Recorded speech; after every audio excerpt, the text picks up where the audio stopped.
En el principio era el Logos, la gran explosión, el primordial Om. La teoría de la gran explosión dice que el universo físico surgió vertiginosamente de un punto singular inimaginablemente denso y caliente, llamado una singularidad, 1000 millones de veces más pequeño que la cabeza de un alfiler. No dice el por qué ni el cómo. Cuanto más misterioso es algo, más asumimos que lo comprendemos.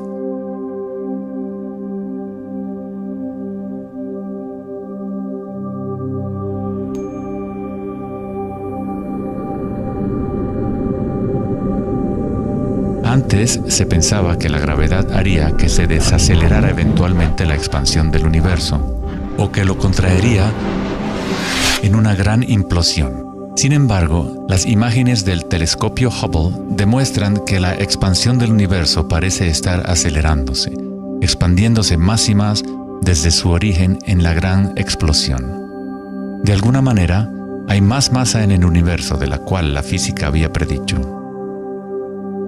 Para justificar la masa perdida, los físicos dicen ahora que el universo está compuesto de solamente 4% de materia atómica, o lo que nosotros consideramos materia normal. 23% del universo es materia oscura y 73% es energía oscura, lo cual antes pensábamos que era espacio vacío. Es como un sistema nervioso invisible que recorre el universo conectando todas las cosas.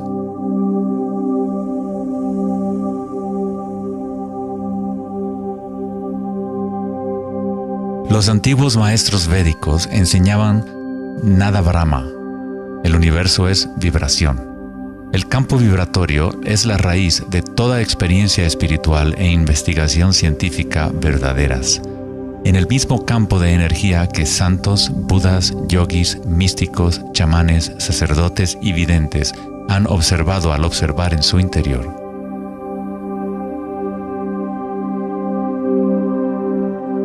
Se le ha denominado Akasha, el primordial Om, la red de joyas de Indra, la música de las esferas y miles de otros nombres a través de la historia.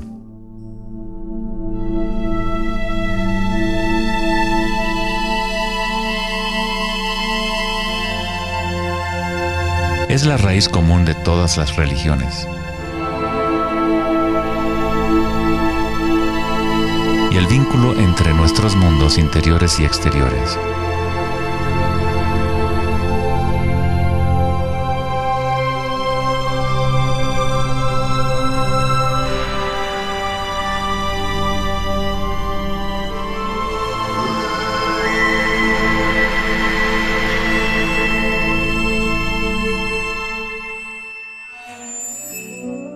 En el siglo III, el budismo Mahayana describió una cosmología no muy diferente a la física más avanzada de hoy en día.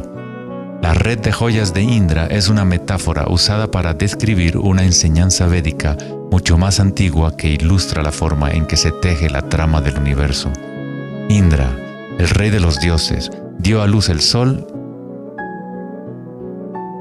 y mueve los vientos y las aguas.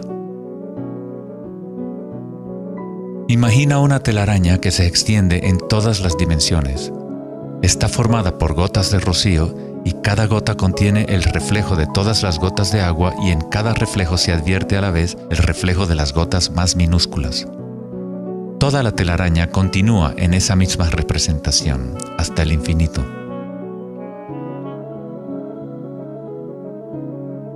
La red de Indra podría ser descrita como un universo holográfico, donde hasta el más mínimo rayo de luz contiene el patrón completo de la totalidad. Se hace referencia a veces al científico serbio-americano Nikola Tesla como el hombre que inventó el siglo XX. Tesla fue el responsable del descubrimiento de la electricidad de corriente alterna y muchos otros inventos que ahora son parte de la vida cotidiana. Debido a su interés en las antiguas tradiciones védicas, Tesla se encontraba en una posición única para comprender la ciencia a través de un modelo tanto oriental como occidental. Como todos los grandes científicos, Tesla investigó profundamente los misterios del mundo exterior, pero también observó profundamente su interior. Al igual que los antiguos yogis, Tesla utilizó el término Akasha para describir el sentido etéreo que se extiende a lo largo de todo. Tesla estudió con Swami Vivekananda, un yogi que trajo las enseñanzas antiguas de India al occidente. En las enseñanzas védicas, Akasha es el espacio en sí, el espacio que los otros elementos llenan, que existe simultáneamente con la vibración. Son inseparables. Akasha es el yin del yang del prana.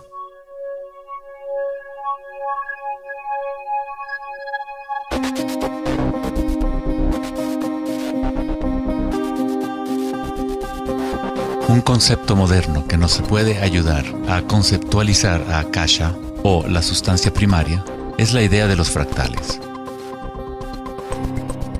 No fue sino hasta la década de los 80 que los avances en las computadoras nos permitieron visualizar y reproducir en realidad matemática los patrones de la naturaleza.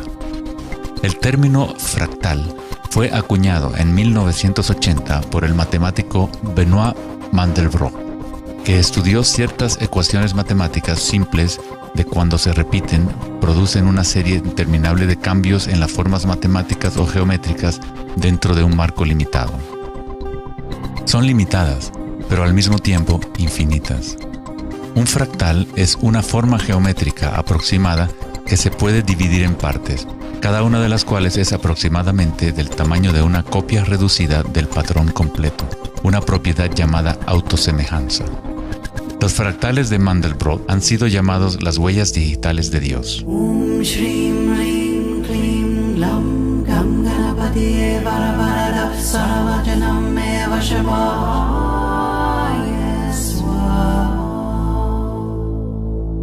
Estás viendo obras de arte creadas por la propia naturaleza. Si se gira la figura de Mandelbrot de cierta forma, luce muy similar a una deidad hindú o a un Buda. Esta figura ha sido denominada la figura Buddha-Brot.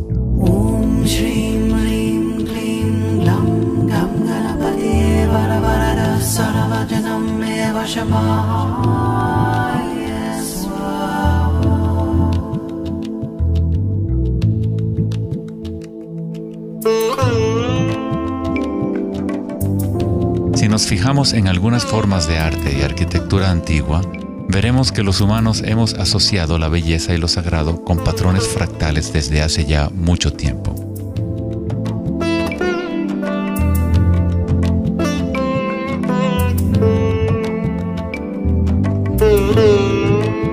Infinitamente complejos, sin embargo, cada parte contiene la semilla para recrear el conjunto. Los fractales han cambiado el punto de vista de los matemáticos respecto a la percepción y el funcionamiento del universo. Con cada nuevo nivel de aumento surgen diferencias del original. El cambio y la transformación constante ocurren a medida que atravesamos el nivel de un detalle fractal a otro. Esta transformación es el espiral cósmico, la inteligencia intrínseca de la matriz del espacio-tiempo.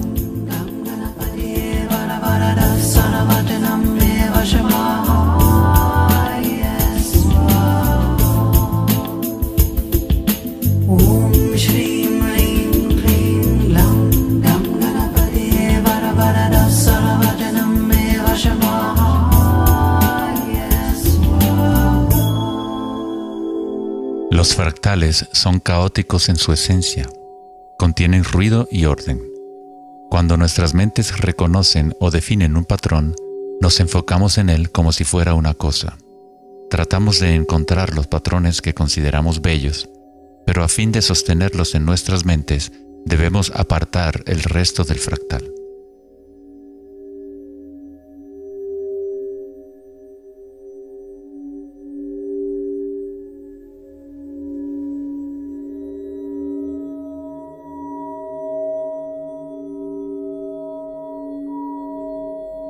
Comprender un fractal con los sentidos es limitar su movimiento. Toda la energía del universo es neutral, atemporal y carece de dimensiones. Nuestra propia creatividad y la capacidad de reconocimiento de patrones es la relación entre el microcosmos y el macrocosmos. el mundo eterno de las ondas y el sólido mundo de las cosas. La observación es un acto de creación a través de las limitaciones inherentes del pensamiento. Estamos creando la ilusión de solidez de las cosas al etiquetarlas y nombrarlas. El filósofo Kierkegaard dijo: si me nombras, me niegas. Al darme un nombre, una etiqueta, niegas las otras posibilidades que yo podría ser. Encasillas a la partícula en ser una cosa, al nombrarla, al concretarla, pero al mismo tiempo la estás creando, la defines para que exista. La creatividad es nuestra naturaleza más elevada. Con la creación de las cosas viene el tiempo, lo cual crea la ilusión de solidez.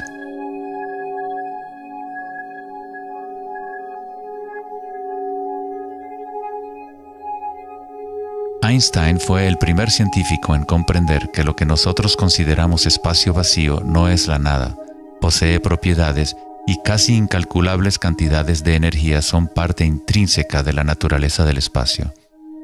El famoso físico Richard Feynman dijo en una ocasión: hay suficiente energía en un solo metro cúbico de espacio para hervir todos los océanos del mundo.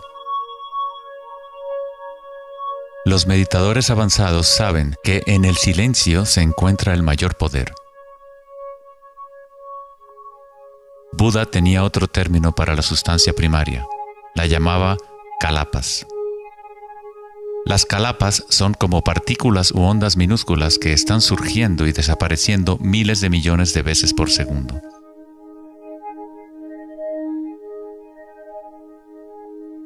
En ese sentido, la realidad es como una serie de cuadros en una cámara holográfica moviéndose rápidamente para crear la ilusión de continuidad. Cuando la conciencia se queda completamente inmóvil, se comprende la ilusión, pues es la conciencia misma la que genera la ilusión.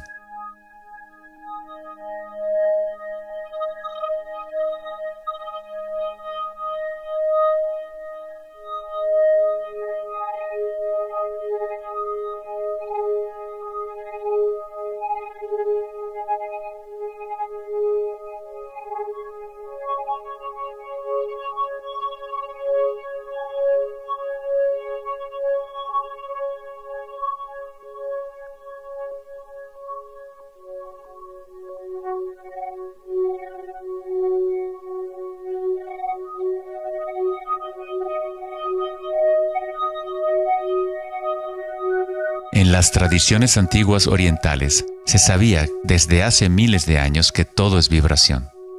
Nada Brahma, el universo es sonido. La palabra nada significa sonido o vibración y Brahma es el nombre de Dios. Brahma, al mismo tiempo, es el universo y es el creador.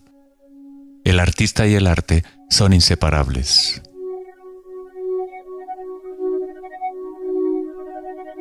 En los Upanishads, uno de los más antiguos registros de los seres humanos en la antigua India, se dice que Brahma, el creador, estaba sentado sobre una flor de loto, abrió los ojos y el mundo surgió.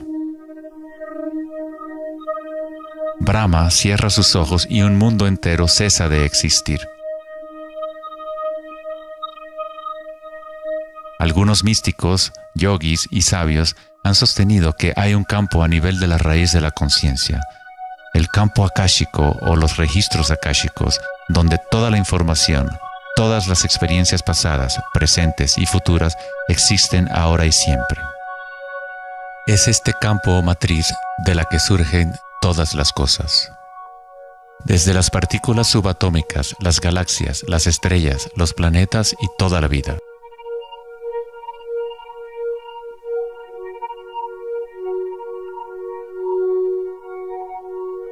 Nunca ves nada en su totalidad, ya que todo está formado de capas y capas de vibración y está constantemente cambiando. Intercambio de información con Akasha. Un árbol bebe del sol, del aire, de la lluvia y de la tierra.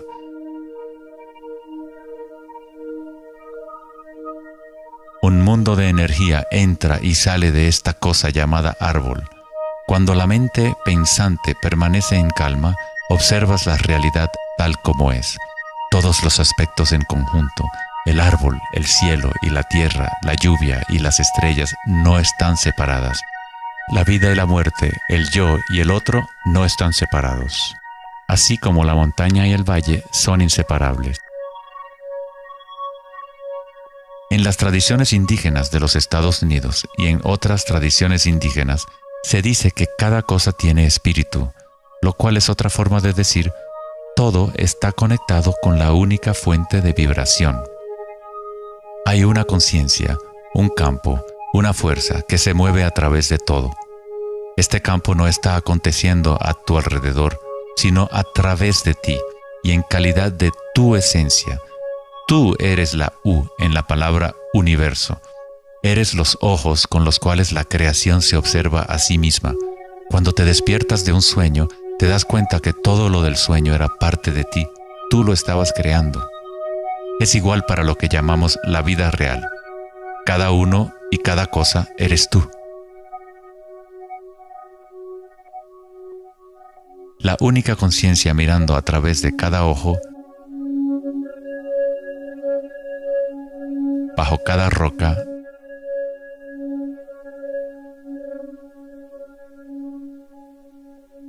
dentro de cada partícula.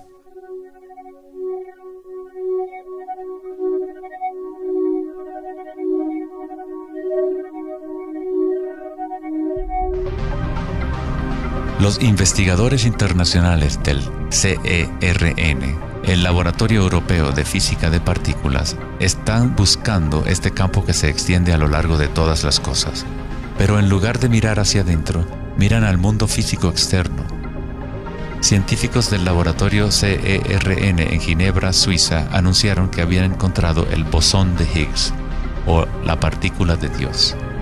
Los experimentos del bosón de Higgs demostraron científicamente que un campo de energía invisible llena el vacío del espacio. El gran colisionador de hadrones del CERN consiste en un anillo de 17 millas de circunferencia en la que dos haces de partículas corren en direcciones opuestas, convergiendo y estrellándose casi a la velocidad de la luz. Los científicos observan lo que surge de las violentas colisiones. El modelo estándar no puede explicar cómo las partículas obtienen su masa. Todo parece estar compuesto de vibraciones, pero no hay ninguna cosa que esté siendo vibrada. Es como si hubiera un bailarín invisible, una sombra danzando oculta en el valle del universo. Los demás bailarines siempre han danzado alrededor de este bailarín oculto. Hemos observado la coreografía, pero hasta ahora no podíamos ver el bailarín.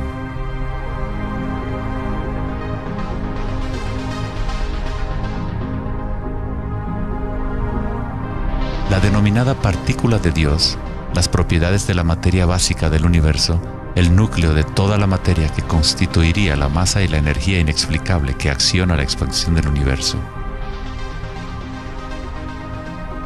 Pero lejos de explicar la naturaleza del universo, el descubrimiento del bosón de Higgs simplemente presenta un misterio aún mayor, dejando al descubierto un universo que es aún más misterioso de lo que nunca habíamos imaginado. La ciencia se acerca al umbral entre la conciencia y la materia. El ojo con el cual observamos el campo primordial y el ojo con el cual el campo nos observa son uno y el mismo.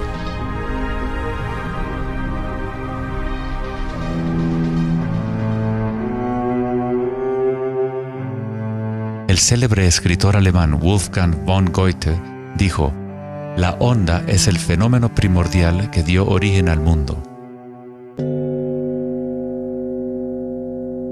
La cimática es el estudio del sonido visible. La palabra cimática proviene de la raíz griega kuma, que significa onda o vibración.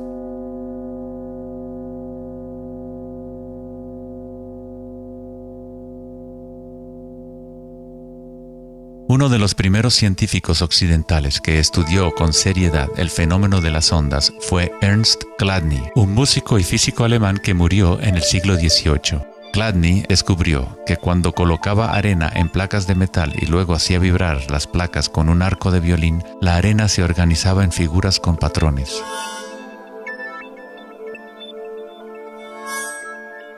Diferentes formas geométricas aparecían dependiendo de la vibración producida. Chladni registró un catálogo completo de estas formas que se conocen como las figuras de Chladni. Muchos de estos patrones se pueden encontrar en todo el mundo de la naturaleza. Es el caso de las marcas distintivas de la tortuga o los patrones de manchas del leopardo.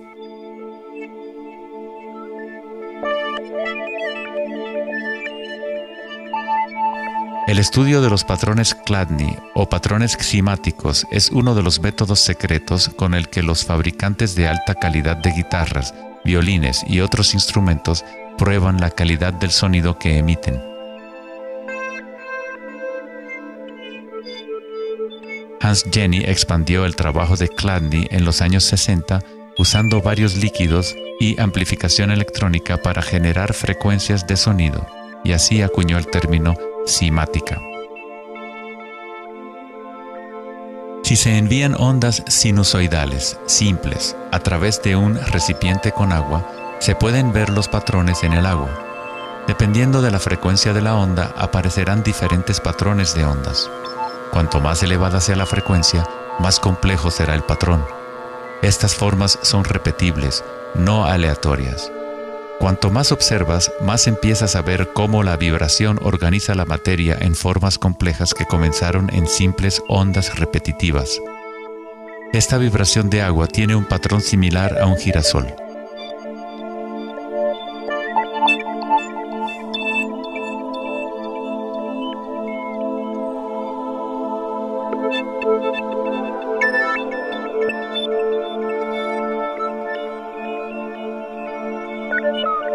Tan solo cambiando la frecuencia de sonido se obtiene un patrón diferente.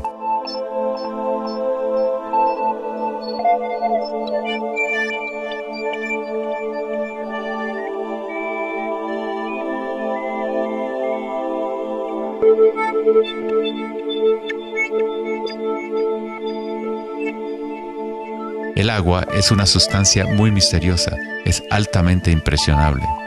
Es decir, puede recibir y retener la vibración. Debido a su capacidad y sensibilidad de resonancia elevada y a su disposición interna para resonar, el agua responde instantáneamente a todos los tipos de ondas acústicas. Agua y tierra vibrante constituyen la mayoría de la masa en las plantas y los animales. Es fácil observar cómo simples vibraciones en el agua pueden crear patrones reconocibles naturales, pero a medida que agregamos sólidos y aumentamos la amplitud, las cosas se ponen aún más interesantes. Al añadir almidón de maíz al agua, obtenemos fenómenos más complejos.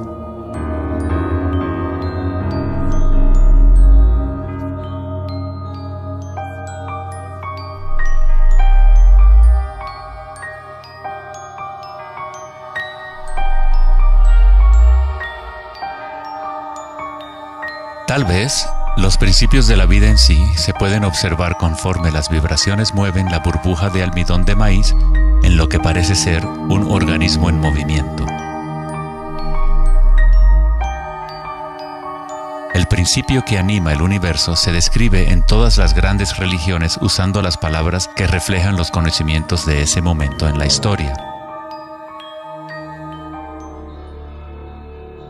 En el idioma de los incas, el imperio más grande de la América precolombina, la palabra para cuerpo humano es Alpacamasca, lo que significa literalmente tierra viviente.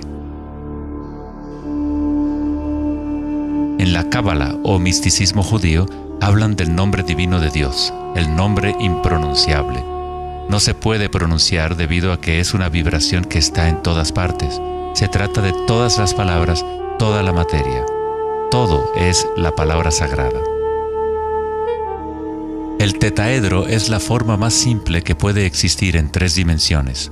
Algo debe tener por lo menos 4 puntos para tener realidad física. La estructura del triángulo es el único patrón de la naturaleza que se autoequilibra. En el Antiguo Testamento, la palabra tetragramaton se utilizaba a menudo para representar una cierta manifestación de Dios. Se usaba cuando se hablaba de la palabra de Dios o del nombre especial de Dios, logos o la palabra primordial. Las antiguas civilizaciones sabían que en la estructura de la raíz del universo estaba la figura tetraédrica. De esta forma, la naturaleza exhibe un impulso fundamental hacia el equilibrio, Shiva, pero a la vez exhibe un impulso fundamental hacia el cambio, Shakti.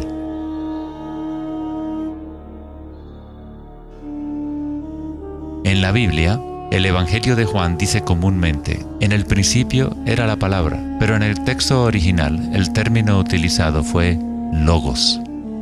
El filósofo griego Heráclito, quien vivió alrededor de 500 años antes de Cristo, se refirió al logos como algo fundamentalmente incognoscible, el origen de toda repetición, patrón y forma.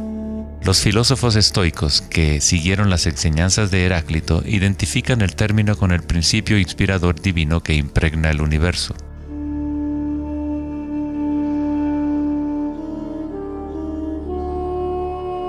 En el sufismo, el logos está en todas partes y en todas las cosas. Es aquello de lo cual lo inmanifiesto se manifiesta.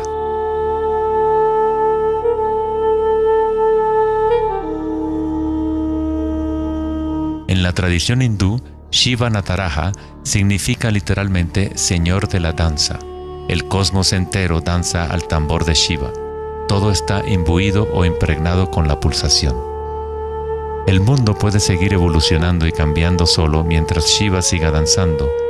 De otra forma, colapsa de regreso a la nada. Mientras que Shiva representa nuestra conciencia de espectadores, Shakti es la sustancia o la materia del mundo. Mientras que Shiva yace en meditación, Shakti trata de incitarlo a la danza.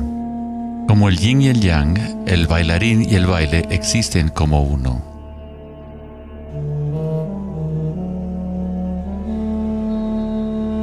Logos también significa verdad inocultable. Aquel que conoce el logos, conoce la verdad. Existen muchas capas de encubrimiento en el mundo humano como consecuencia de los múltiples giros de Akasha hasta convertirse en estructuras complejas que ocultan la fuente de sí misma. Como un juego divino de las escondidas, nos hemos ocultado desde hace miles de años y eventualmente nos hemos olvidado por completo del juego. De alguna forma, nos olvidamos que había algo que encontrar. En el budismo se enseña a través de la meditación a percibir directamente el logos, el campo del cambio o impermanencia en nuestro interior. Cuando observas tu mundo interior, observas las sensaciones y energías más sutiles conforme la mente se concentra y se enfoca. A través de la comprensión directa de anicca o impermanencia a nivel de la raíz de la sensación, uno se libera del apego a las formas externas transitorias.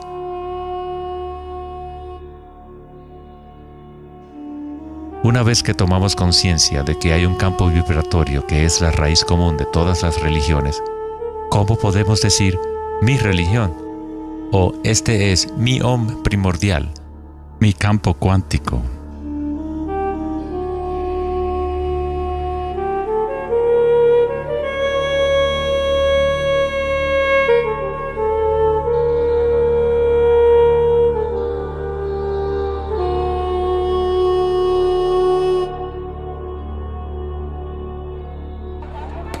La verdadera crisis en nuestro mundo no es de carácter social, político o económico. Nuestra crisis es una crisis de conciencia, la incapacidad de experimentar directamente nuestra verdadera naturaleza. La incapacidad de reconocer esto en todo el mundo y en todas las cosas.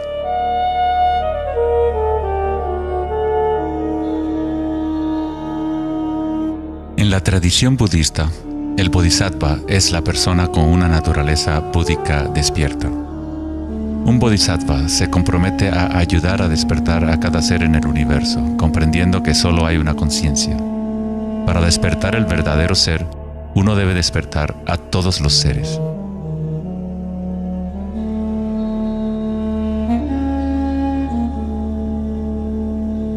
Existen innumerables seres conscientes en el universo a quienes me comprometo a ayudar a despertar.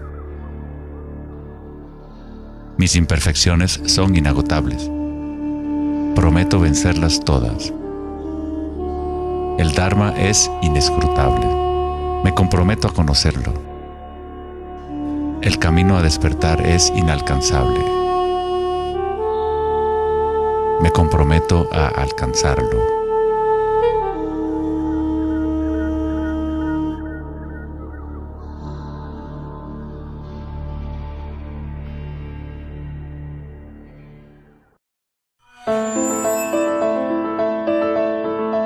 El filósofo Platón, partidario de Pitágoras, insinuaba enigmáticamente que había una llave de oro que unificaba todos los misterios del universo. Esta es la llave de oro a la que regresaremos una y otra vez a lo largo de nuestra exploración. La llave de oro es la inteligencia del Logos, la fuente del Om primordial. Se podría decir que es la mente de Dios. Con nuestros limitados sentidos, estamos observando solo la manifestación externa de la mecánica oculta de la autosemejanza. La fuente de esta simetría divina es el misterio más grande de nuestra existencia. Muchos de los pensadores monumentales de la historia, como Pitágoras, Kepler, Leonardo da Vinci, Tesla y Einstein, han llegado al umbral del misterio. Einstein dijo: "Lo más bello que podemos experimentar es lo misterioso. Es la fuente de cualquier arte y ciencia verdadera. Aquel que no conoce esta emoción, que no hace pausa para maravillarse y quedarse absorto en admiración, es como si estuviera muerto. Sus ojos están cerrados". Estamos en la posición de un niño pequeño entrando a una gran biblioteca llena de libros en muchos idiomas diferentes. El niño sabe que alguien debe haber escrito esos libros. No sabe cómo. No entiende los idiomas en que están escritos. El niño sospecha ligeramente que hay un orden misterioso en la disposición de los libros, pero no sabe cuál es. A mí me parece que esa es la actitud, inclusive del ser humano más inteligente, hacia Dios. Vemos un universo maravillosamente ordenado que obedece ciertas leyes. Nuestras mentes limitadas no pueden comprender la misteriosa fuerza que mueve las constelaciones. Todo científico que observa detenidamente el universo y todo místico que observa profundamente su interior se encuentra tarde o temprano, cara a cara, con la misma cosa: la espiral primordial.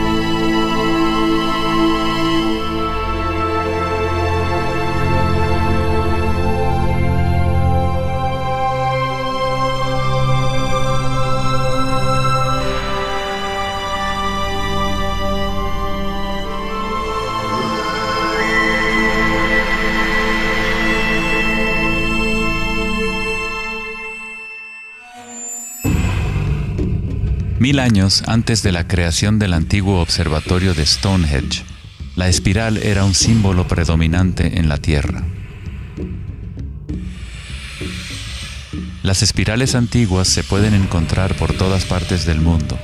Miles de espirales antiguas como estas se pueden encontrar en toda Europa, Nuevo México y Utah en Estados Unidos, Australia, China y Rusia, en virtualmente todas las culturas indígenas de la Tierra.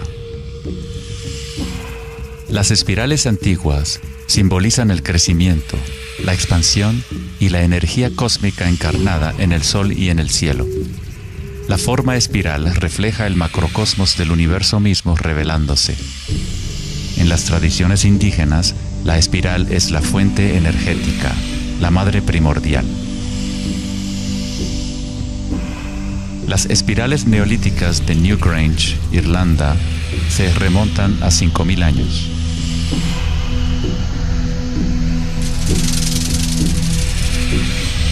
Tienen 500 años más que la Gran Pirámide de Giza y son igual de enigmáticas ante los observadores modernos. Las espirales se remontan a una época en la historia en donde los humanos estaban más conectados con la Tierra, con los ciclos y las espirales de la naturaleza. Una época en que los seres humanos se identificaban menos con los pensamientos. La espiral es lo que percibimos como la fuerza de torsión en el universo. El prana, o fuerza creativa, hace girar a Akasha en una secuencia de formas sólidas. Se encuentra en todos los niveles entre el macrocosmos y el microcosmos, desde las galaxias espirales hasta los sistemas meteorológicos, el agua en tu bañera y tu ATM.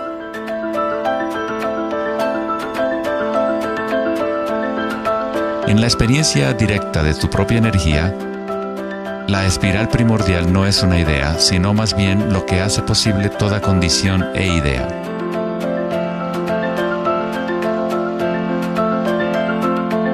Varios tipos de espirales y hélices se encuentran en todo el mundo de la naturaleza.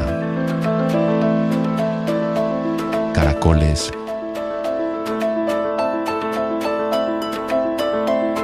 corales marinos,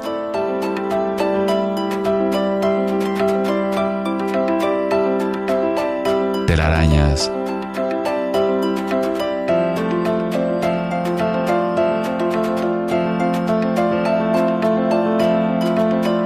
fósiles.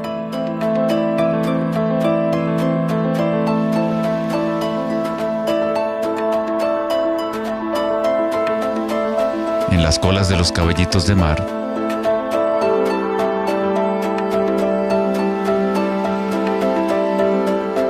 y en las conchas. Muchas espirales en la naturaleza se pueden observar como espirales logarítmicas o espirales en crecimiento. A medida que avanzas desde el centro de la espiral, las secciones son exponencialmente más grandes. Al igual que la red de joyas de Indra, las espirales logarítmicas son autosemejantes u holográficas, de manera que las características de cada parte reflejan el conjunto. Hace 2400 años, en la antigua Grecia, Platón consideraba la proporción geométrica continua como el vínculo cósmico más profundo. La sección áurea, o número áureo, o proporción divina, era el secreto más grande de la naturaleza. La sección áurea puede expresarse como la relación de A más B a A es igual a la relación de A a B. Para Platón, el alma del mundo se vincula en una sola resonancia armónica. El mismo patrón pentagonal que existe en una estrella de mar o en una rebanada de quimbombo se puede observar en la trayectoria del planeta Venus trazada en el cielo nocturno durante un periodo de 8 años.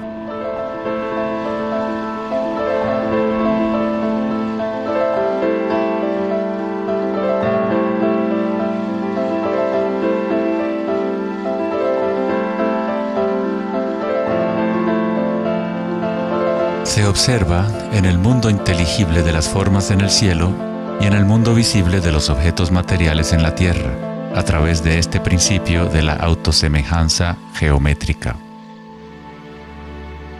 Desde los patrones autosemejantes del brócoli romanesco hasta las ramas de las galaxias, las espirales logarítmicas son patrones omnipresentes y arquetípicos. Nuestra galaxia de la Vía Láctea tiene varias ramas espirales logarítmicas con una pendiente de unos 12 grados. Cuanto mayor la pendiente de la espiral, más compactos son los giros. Al observar una planta que crece a intervalos de tiempo en un video, uno es testigo de su danza con la espiral de la vida.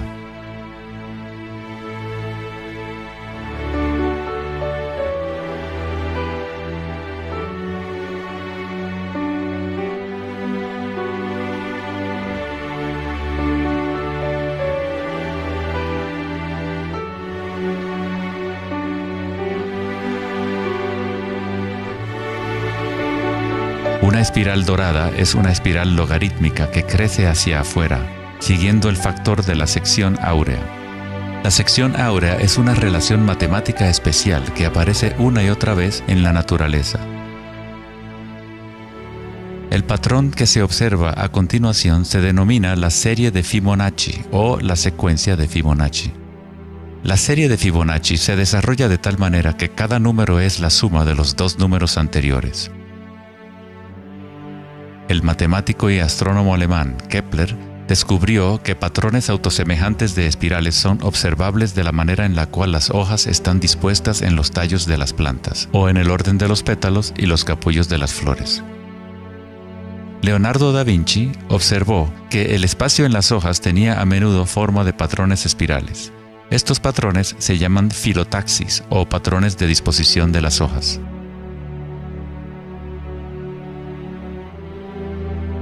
La disposición filotaxis se puede observar en los nucleótidos independientes del ADN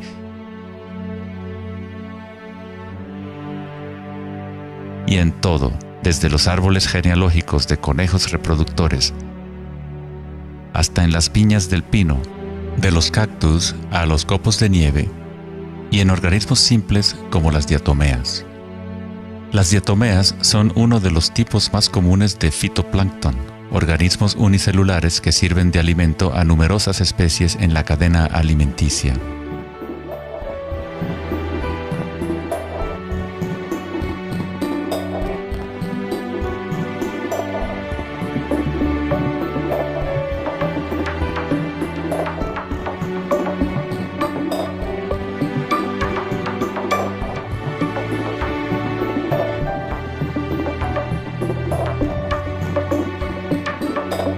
¿Cuánta matemática debes saber para ser un girasol o una abeja?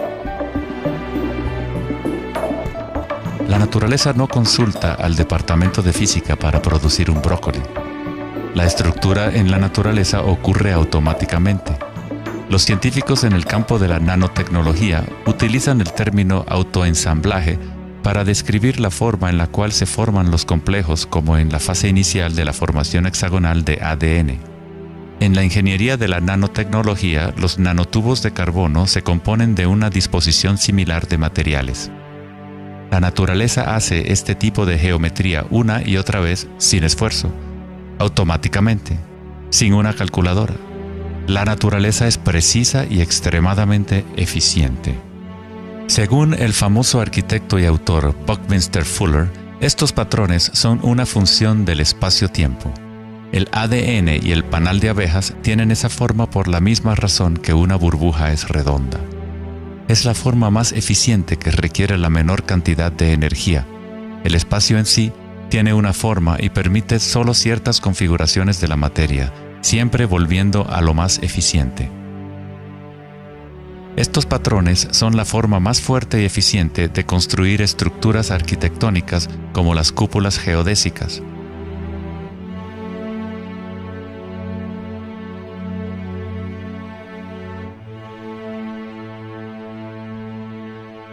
Los patrones de espirales logarítmicas permiten la exposición máxima de las plantas a los insectos para la polinización.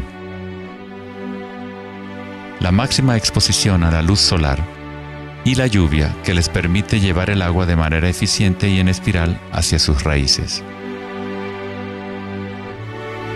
Las aves rapaces utilizan el patrón de espiral logarítmica para acechar a su próxima presa. Volar en espiral es la forma más eficiente de cazar.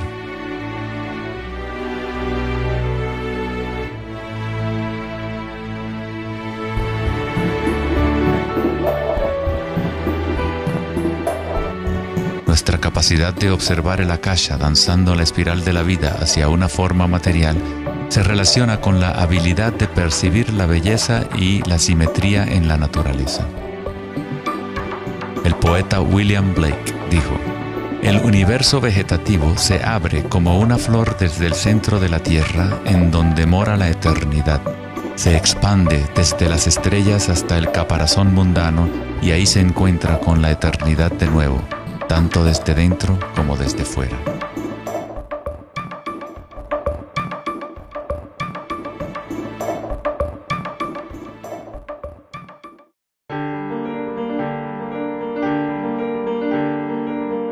estudio de los patrones en la naturaleza no es algo familiar en el mundo occidental, pero en la antigua China, esta ciencia es conocida como Li.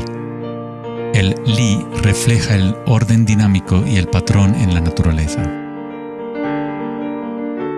Pero no es considerado algo estático, congelado o inmutable como un mosaico. Es un patrón dinámico que se materializa en todos los seres vivos.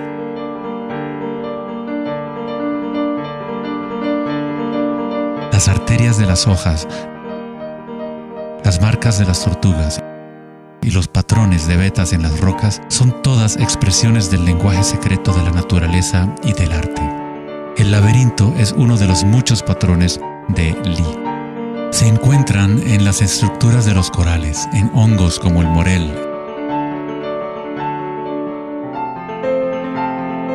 en coles y en el cerebro humano. El patrón celular es otro patrón común en la naturaleza. Existe una gran variedad de diferentes estructuras celulares, pero todas tienen un orden similar definido según su propósito y función.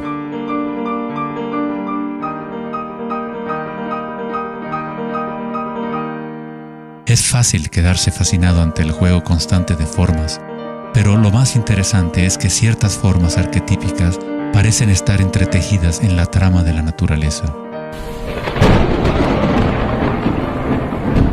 El patrón de ramificación es otro patrón Li, o modelo arquetípico observable en todos los niveles y en todas las escalas fractales.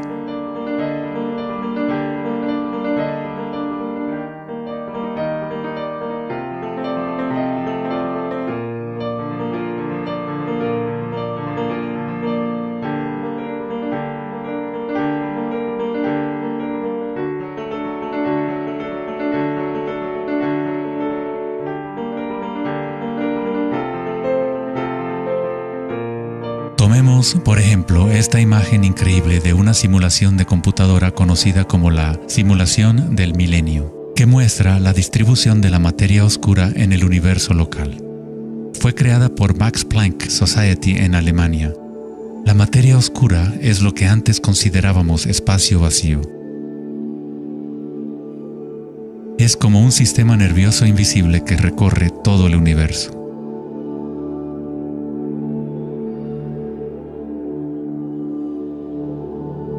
El universo es literalmente como un cerebro gigante. Está constantemente utilizando un tipo de energía oscura u oculta que solo hasta ahora la ciencia empieza a entender.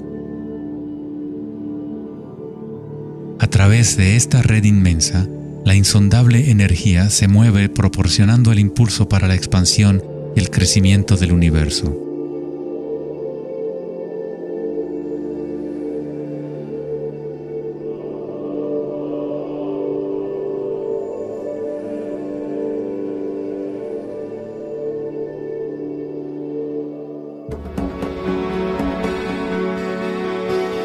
La naturaleza crea patrones de ramificación automáticamente cuando creamos las condiciones adecuadas. La naturaleza es una máquina generadora de arte o un motor creador de belleza. Aquí, la electricidad se utiliza para hacer crecer las ramas de cristal plata. El metraje es en intervalos de tiempo a medida que crecen durante varias horas. Los cristales se forman sobre el cátodo de aluminio cuando los iones se depositan por electrólisis a partir de una solución de nitrato de plata. La formación es autoorganizadora. Estás viendo arte generado por la propia naturaleza. Johann Wolfgang von Goethe dijo: "La belleza es una manifestación de las leyes secretas de la naturaleza, que de otra manera estarían ocultas para nosotros por siempre". En este sentido, todo en la naturaleza está vivo, organizándose a sí mismo. Cuando se usa alto voltaje en la ramificación fractal, esto se vuelve todavía más obvio. Está sucediendo en tiempo real.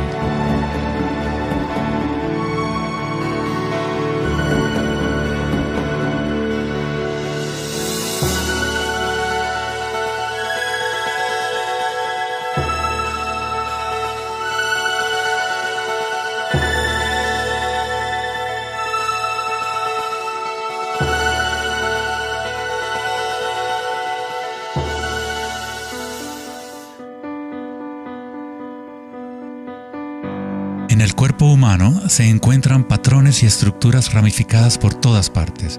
Son, por supuesto, el sistema nervioso de la medicina occidental. Pero en la medicina china, ayurvédica y tibetana, los meridianos de energía son un componente esencial para entender cómo funciona el cuerpo. Los nadis o meridianos de energía forman estructuras ramificadas. Una autopsia no revelará los chakras o nadis, pero eso no quiere decir que no existen. Es necesario refinar las herramientas que usamos para poder observar. En primer lugar, debes aprender a acallar tu mente. Solo entonces podrás ver estas cosas primero en tu interior. En la teoría eléctrica, cuanta menos resistencia haya en un cable, más fácilmente puede transportar energía. Al cultivar la ecuanimidad a través de la meditación, se crea un estado de no resistencia en tu cuerpo. Prana o chi, o energía interna, es simplemente tu vitalidad interior. Lo que sientes cuando tomas conciencia desde el interior del cuerpo. Los hilos sutiles de tu cuerpo que transportan el prana, los nadis, logran mover más y más energía pránica a través de los chakras. El cableado se hace más fuerte a medida que lo usas, pues permites que la energía fluya. Donde quiera que haya conciencia, el chi o energía comenzará a fluir y prosperarán las conexiones físicas.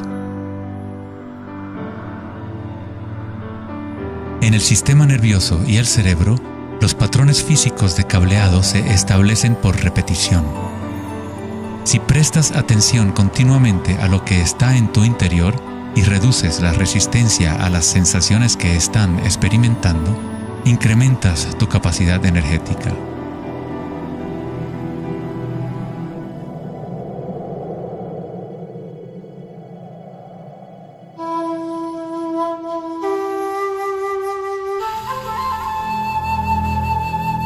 En el taoísmo, el símbolo del yin y el yang representa la interpenetración de las fuerzas en espiral de la naturaleza.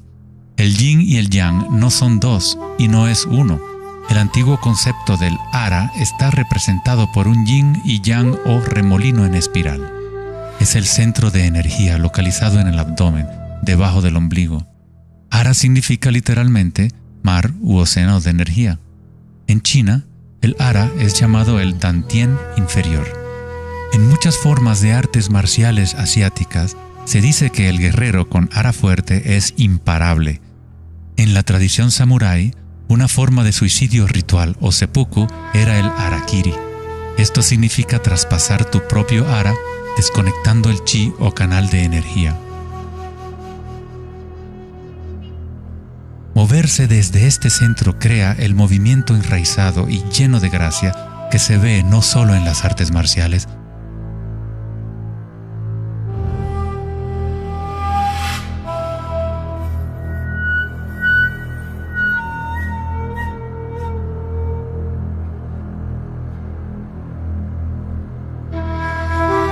sino en grandes golfistas, bailarinas de danza del vientre.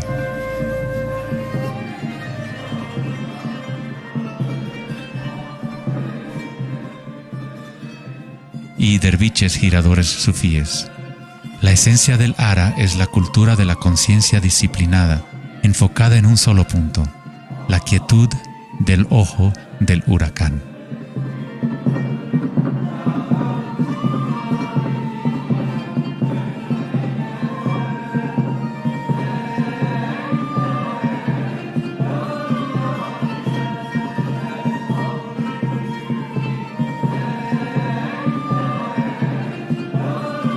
Es el instinto de nuestras entrañas con relación a nuestra propia fuente de energía.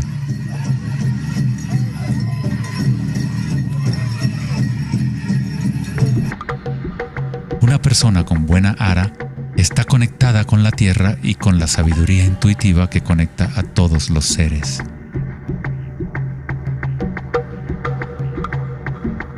Pensar con tu vientre, el ara de Kengasai, es conectarte con tu sabiduría interior.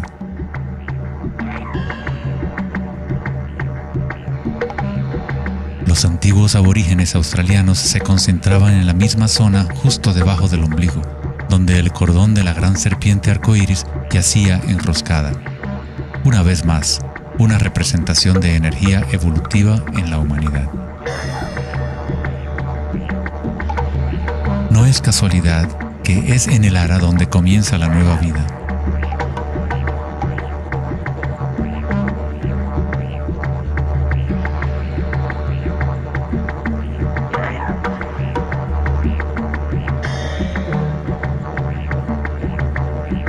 El sistema nervioso entérico, a veces llamado cerebro intestinal, es capaz de mantener una matriz compleja de conexiones similares a las del cerebro en la cabeza, con sus propias neuronas y neurotransmisores. Puede actuar de forma autónoma, es decir, con su propia inteligencia. Se podría decir que el cerebro intestinal es una versión fractal del cerebro de la cabeza, o tal vez el cerebro de la cabeza es una versión fractal del cerebro intestinal. Un oso sano tiene un ara fuerte. Cuando un oso sabe dónde hurgar para encontrar hierbas, sigue el movimiento del chi a través de sus sentidos, centrando en el ara o vientre. Esta es la conexión del oso con la cabaña de los sueños, el lugar en las tradiciones indígenas de donde proviene todo el conocimiento y regresa hacia la espiral de la vida. Pero, ¿cómo conocían los antiguos pueblos la espiral si la ciencia moderna está apenas empezando ahora a reconocer su importancia? Pregúntale a las abejas. Ellas no se han olvidado de amar. Las abejas tienen una conexión especial con la fuente como parte de un sistema simbiótico que ayuda a la belleza y a la diversidad a florecer. Son un puente entre el macrocosmos y el microcosmos. Hay un corazón que nos conecta a todos, como una mente colectiva, por llamarla así. Al igual que un cerebro abierto, la colmena envía sus sueños al mundo para manifestarse.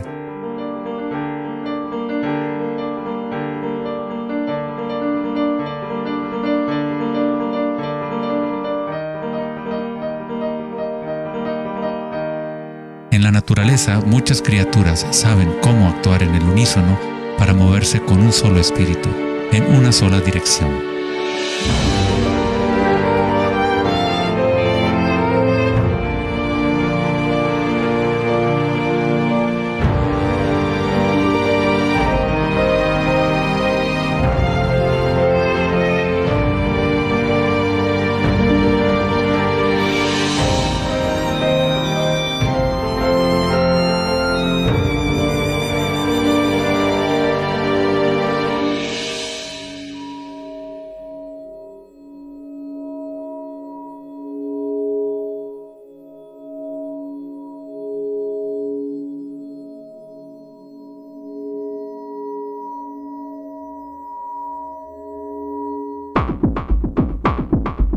Pero no todos se benefician de las otras especies a su alrededor. Por ejemplo, la cigarra devora todo en su camino. Una cigarra no tiene ninguna otra opción que actuar como cigarra. Nunca va a producir miel ni a polinizar plantas como una abeja. El comportamiento de una cigarra es rígido, pero un ser humano es único en el sentido de que podemos actuar como una abeja o como una cigarra. Tenemos la libertad de cambiar y manipular los patrones de la forma en que interactuamos con el mundo. Podemos existir en simbiosis o como parásitos.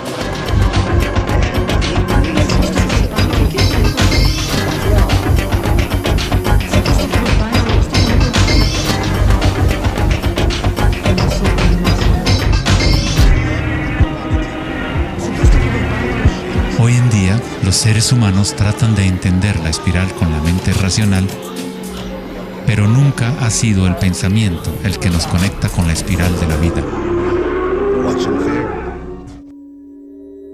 Siempre hemos estado conectados.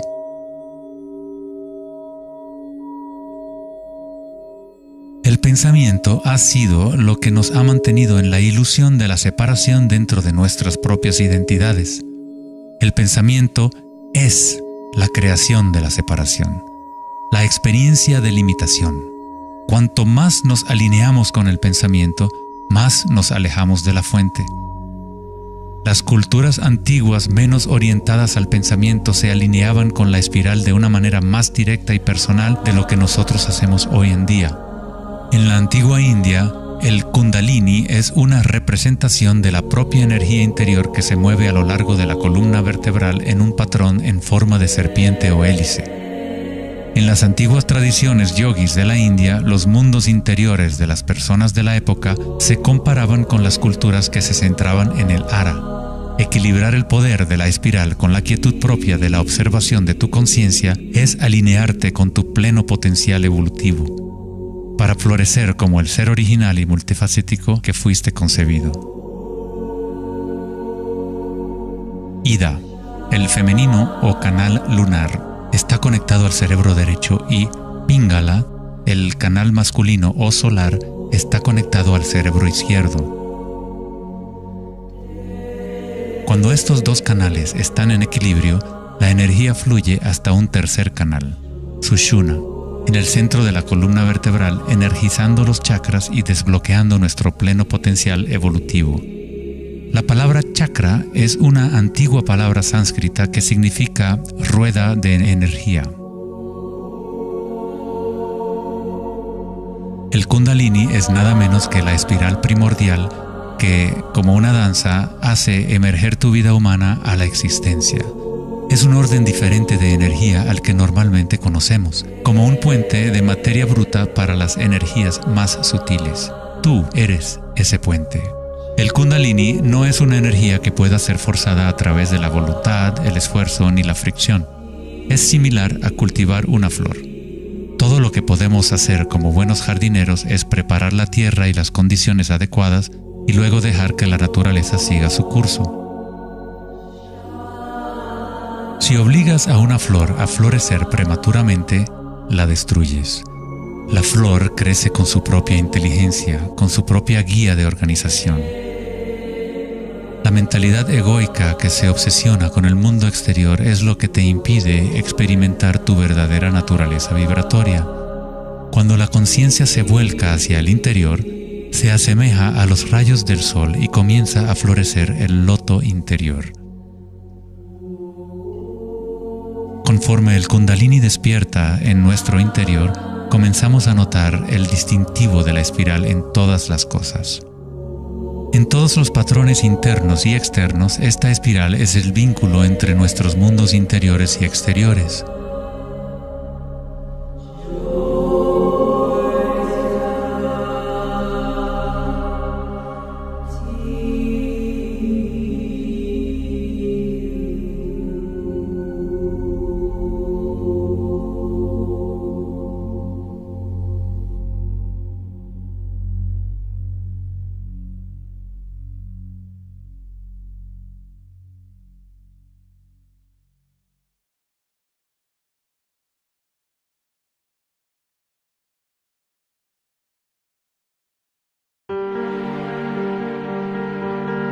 Antes de los albores de la civilización occidental y del lenguaje escrito, la ciencia y la espiritualidad no eran dos cosas separadas. En las enseñanzas de las grandes tradiciones antiguas, la búsqueda externa de conocimiento y certeza era compensada por un sentimiento interior de impermanencia y comprensión intuitiva de la espiral del cambio. A medida que el pensamiento científico se hizo más predominante y la información se fue multiplicando, comenzó la fragmentación en nuestros sistemas de conocimiento. El incremento de la especialización significaba que menos personas eran capaces de ver el panorama general, de sentir e intuir la estética del sistema en su conjunto. Nadie se preguntaba, ¿será que todo este razonamiento es bueno para nosotros? La sabiduría antigua está aquí entre nosotros, oculta a plena vista. Pero estamos demasiado preocupados con nuestros pensamientos como para reconocerla. Esta sabiduría olvidada es la manera de restablecer el equilibrio entre lo interno y lo externo, el yin y el yang, entre la espiral del cambio y la quietud de nuestro centro.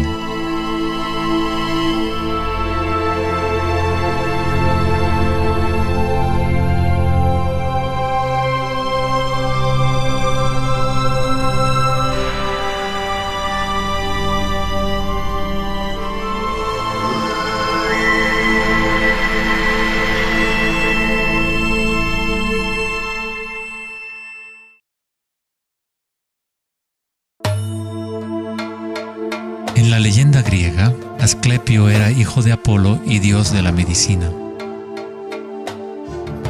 Su sabiduría y habilidades para la curación eran insuperables, y se decía que había descubierto el secreto mismo de la vida y la muerte. En la antigua Grecia, los templos de curación asclepianos reconocían el poder de la espiral primordial. Esto está simbolizado por la vara de Asclepios. Se dice que Hipócrates, el padre de la medicina, cuyo juramento todavía constituye el código moral de la profesión médica, se entrenó en un templo asclepiano. Hasta el día de hoy, este símbolo de nuestra energía evolutiva se mantiene como el logotipo de la Asociación Médica Americana y otras organizaciones médicas en todo el mundo. En la iconografía egipcia, la serpiente y el pájaro representan la dualidad o polaridad de la naturaleza humana.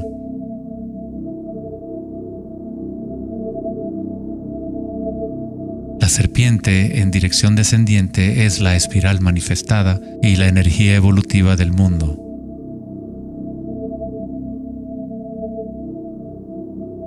El pájaro es la dirección ascendiente, la corriente dirigida hacia el sol o la concientización unívoca del despertar, el vacío de Akasha.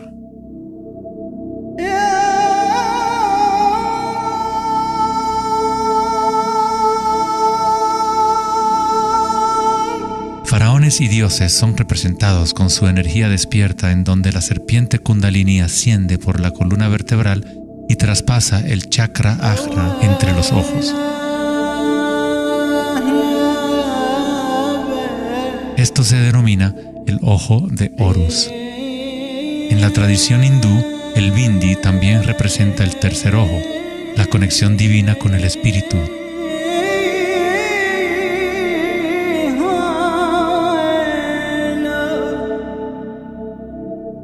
La máscara de Tutankamón es un ejemplo clásico que muestra temas de serpientes y aves.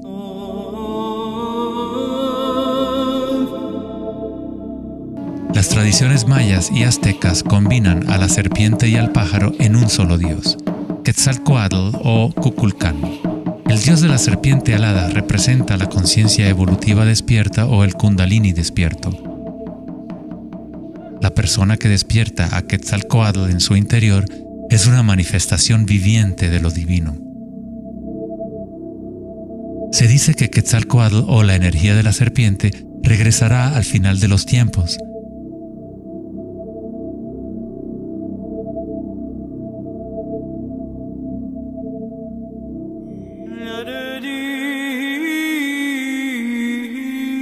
Los símbolos de la serpiente y las aves se pueden también encontrar en el cristianismo. Su significado real podría estar codificado de una manera más profunda, pero el significado es el mismo que en otras tradiciones antiguas. En el cristianismo, el pájaro o paloma que se ve a menudo sobre la cabeza de Cristo representa al Espíritu Santo o Kundalini Shakti a medida que asciende al sexto chakra y más allá. Los místicos cristianos llaman al Kundalini por otro nombre, Espíritu Santo. En Juan 3:14 dice: así como Moisés levantó la serpiente en el desierto, así también es necesario que el Hijo del Hombre sea levantado. Jesús y Moisés despertaron su energía Kundalini, trayendo el despertar de la conciencia a las fuerzas inconscientes reptilianas que rigen los deseos del ser humano. Se dice que Jesús pasó 40 días y 40 noches en el desierto, durante los cuales fue tentado por Satanás. De igual forma, Buda fue tentado por Mara cuando estaba sentado en busca de la iluminación bajo el árbol Bodhi o árbol de la sabiduría. Tanto Cristo como Buda tuvieron que alejarse de la tentación de los placeres sensoriales y mundanos.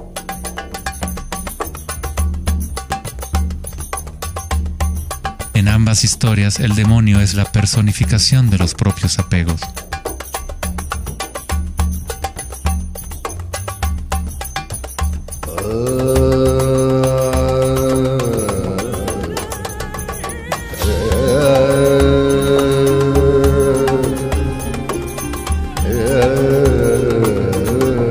Si leemos la historia de Adán y Eva a través de la luz de las tradiciones védicas y egipcias, descubrimos que la serpiente que vigila el árbol de la vida es el Kundalini. La manzana representa el encanto y la tentación del mundo sensorial externo. Distrayéndonos del conocimiento del mundo interior, del árbol del conocimiento interior,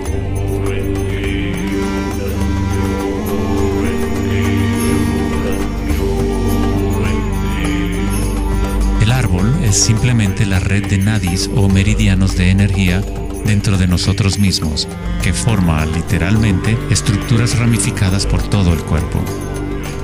En nuestra búsqueda egoica de gratificación externa, nos hemos separado del conocimiento del mundo interior, de nuestra conexión a Akasha y a la fuente de la sabiduría.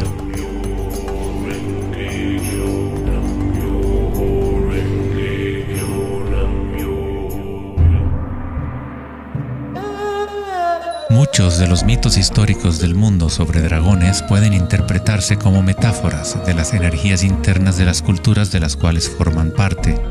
En China, el dragón sigue siendo un símbolo sagrado que representa la felicidad. Al igual que los faraones egipcios, los antiguos emperadores chinos que habían despertado sus energías evolutivas fueron representados por la serpiente alada o dragón. El tótem real del emperador de Jade o el emperador celestial muestra un balance similar a los canales de Ida y Pingala. El yin y el yang del taoísmo es el despertar del centro pineal, o como lo denomina el taoísmo, el Dantien superior.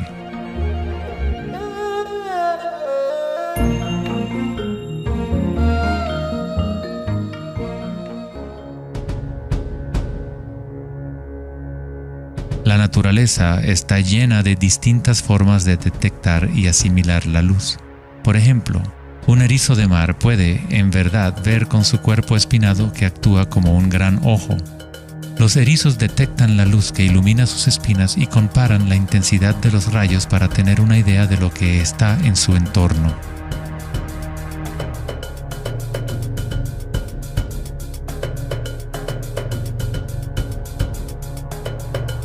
Las iguanas verdes y otros reptiles tienen un ojo parietal o glándula pineal en la parte superior de la cabeza que utilizan para detectar depredadores desde arriba.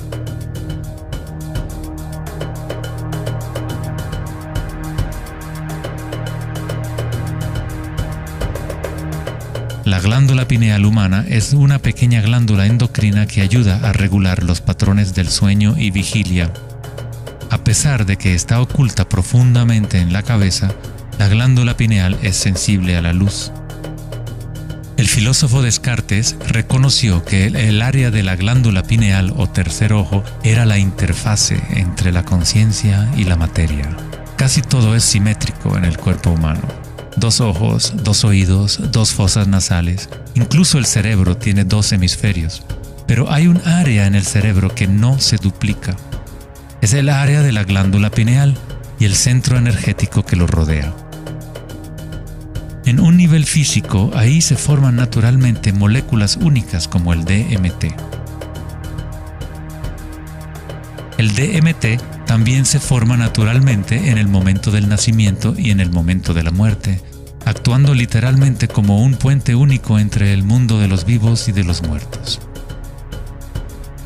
El DMT se produce de forma natural en los estados de meditación profunda o samadhi o a través de medios enteógenos.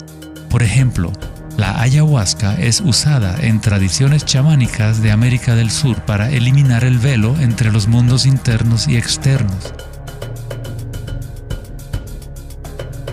La palabra pineal en sí tiene la misma raíz que la piña del pino, pues la glándula pineal representa un patrón espiral de filotaxis similar.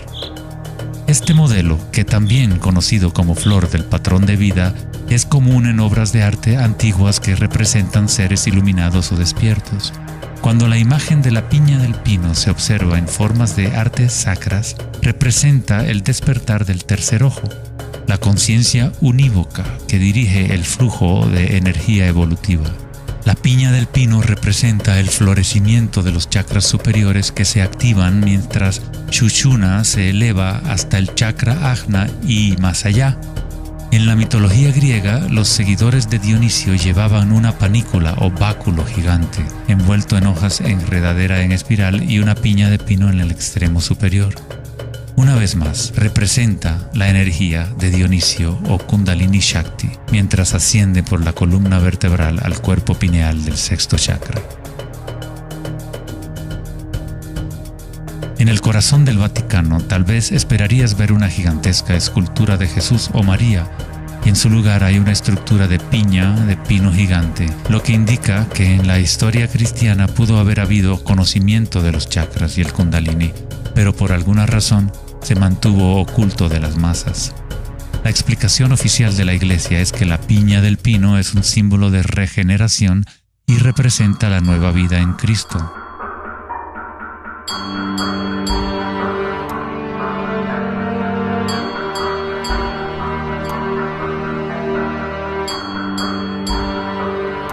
El filósofo y místico del siglo XIII, Meister Eckhart, dijo: "El ojo con el que veo a Dios y el ojo con el que Dios me ve es el mismo". En la Biblia del rey Jacobo, Jesús dijo: "La luz del cuerpo es el ojo, y si por lo tanto tienes un solo ojo, tu cuerpo entero se llenará de luz".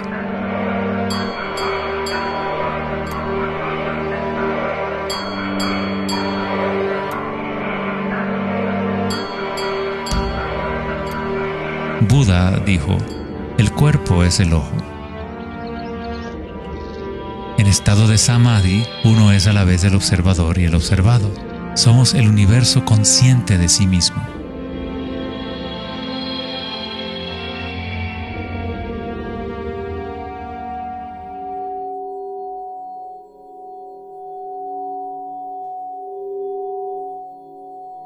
Cuando el Kundalini se activa, estimula el sexto chakra y el centro pineal, y esta zona empieza a recuperar algunas de sus funciones evolutivas.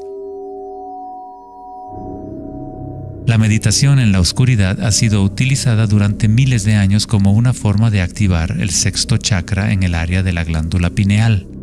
La activación de este centro nos permite ver la luz interior.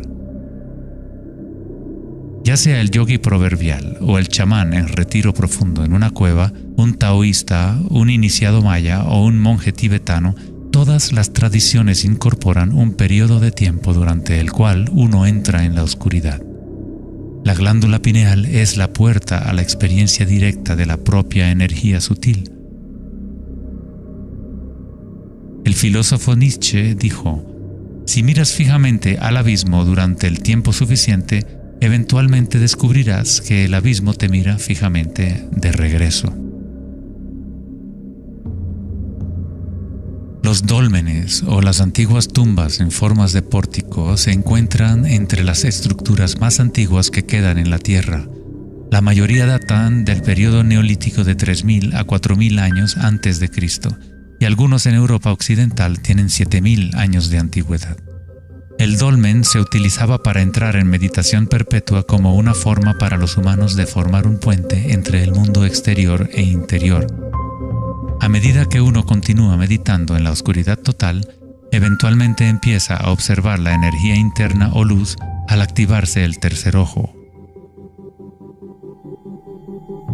Los ritmos circadianos que se rigen por el sol y los canales de la luna dejan de controlar las funciones del cuerpo y se establece un nuevo ritmo.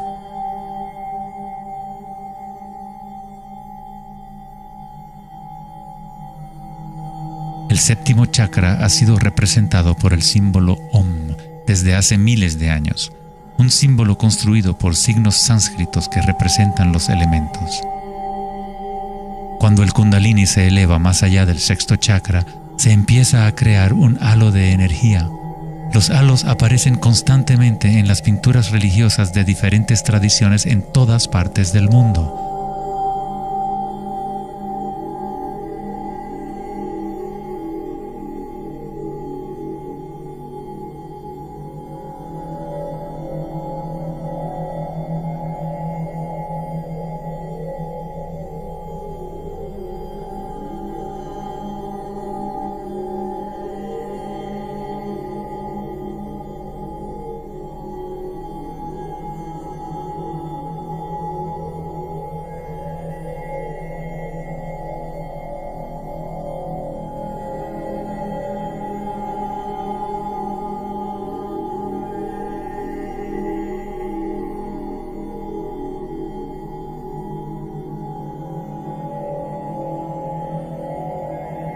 El halo, o la imagen de un distintivo energético alrededor de un ser despierto, es común en virtualmente todas las religiones, en todas partes del mundo.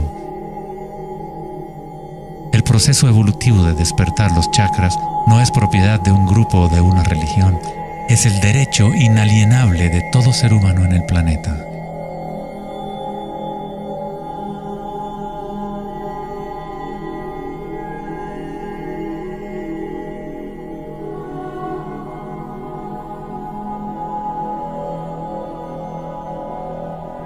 El chakra de la corona es la conexión con lo divino, aquello que está más allá de la dualidad, más allá del nombre y la forma. Akenatón fue un faraón cuya esposa era Nefertiti. Era llamado el Hijo del Sol.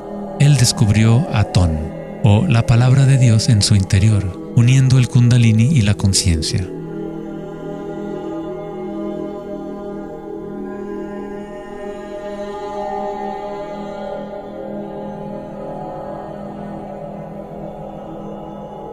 En la iconografía egipcia, una vez más, la conciencia despierta está representada por el disco solar que vemos sobre las cabezas de dioses o seres despiertos.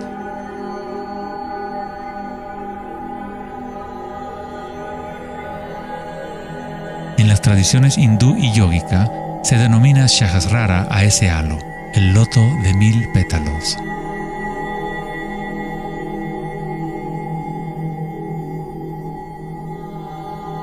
El Buda está asociado con el símbolo de la flor de loto. El patrón de filotaxis es el mismo modelo que se puede encontrar en una flor de loto. Es la flor del patrón de la vida, la semilla de la vida. Es el patrón fundamental en el cual todas las formas encajan. Es la forma absoluta del espacio mismo o una cualidad inherente a Akasha.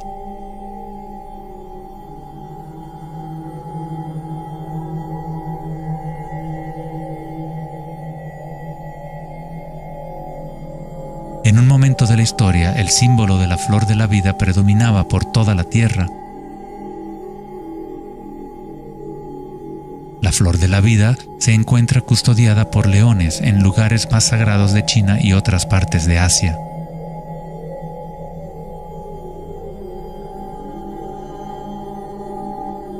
Los 64 hexagramas del I Ching a menudo rodean el símbolo yin-yang, que es otra forma de representación de la flor de la vida. En el interior de la flor de la vida está la base geométrica de todos los sólidos platónicos, de esencialmente cualquier forma que pueda existir. La antigua flor de la vida empieza con la geometría de la estrella de David, o triángulos con sus caras hacia arriba y hacia abajo. En tridimensional serían estructuras tetaédricas. Este símbolo es un yantra, una especie de programa que existe en el universo, la máquina que genera nuestro mundo fractal. Los yantras se han utilizado como herramientas para despertar la conciencia durante miles de años. La forma visual del yantra es una representación externa de un proceso interno de desarrollo espiritual.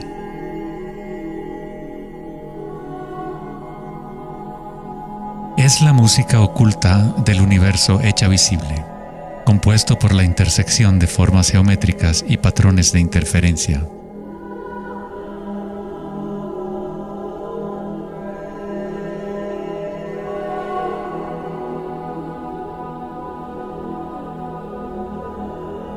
Cada chakra es un loto, un yantra, un centro psicofisiológico a través del cual el mundo puede ser experimentado.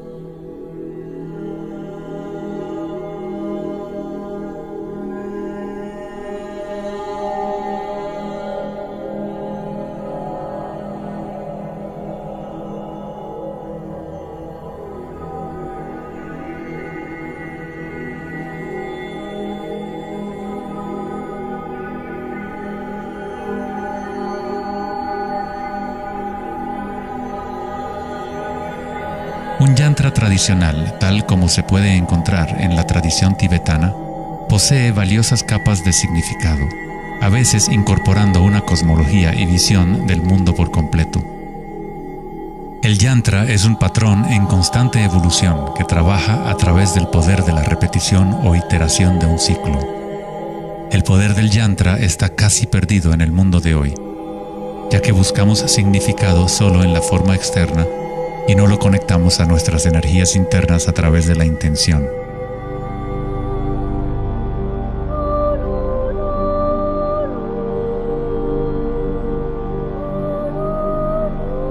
Hay una buena razón por la cual sacerdotes, monjes y yogis han sido tradicionalmente célibes. Hoy en día, apenas una fracción conoce la razón de su celibato, pues el verdadero propósito se ha perdido. En pocas palabras, si tu energía se va a consumir en producir más espermatozoides u óvulos, según sea el caso, no queda suficiente para impulsar la ascensión del Kundalini que activa los chakras superiores.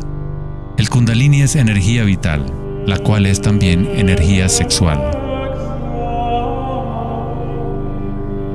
Cuando la conciencia se enfoca menos en deseos animales y se coloca en los objetos que reflejan los chakras superiores, esta energía fluye de regreso a la médula espinal ascendiendo hacia esos chakras. Muchas de las prácticas tántricas enseñan a dominar la energía sexual con el fin de poder utilizarla para una mayor evolución espiritual.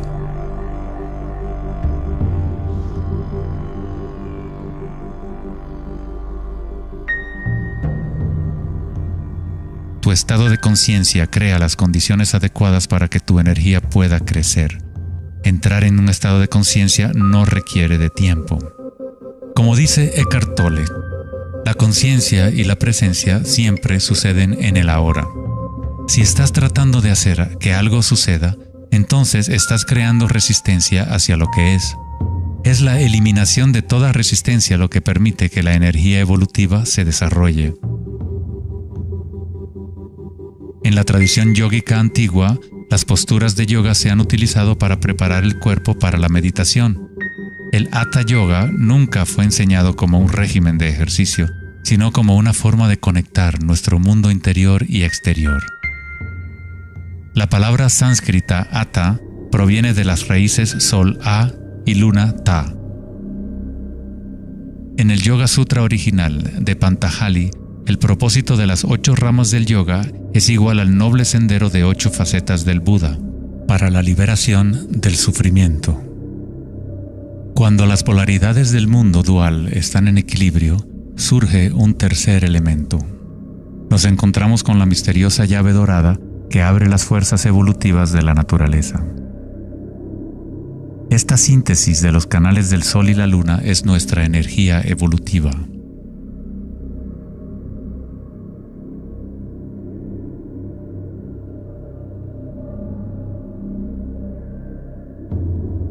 Puesto que ahora los seres humanos se identifican casi exclusivamente con sus pensamientos y con el mundo exterior, es en raras ocasiones que un individuo logra el equilibrio entre las fuerzas internas y externas, lo que permite el despertar natural del Kundalini. Para aquellos identificados solo con la ilusión, el Kundalini siempre seguirá siendo una metáfora, una idea en vez de una experiencia directa de la energía y la conciencia propias.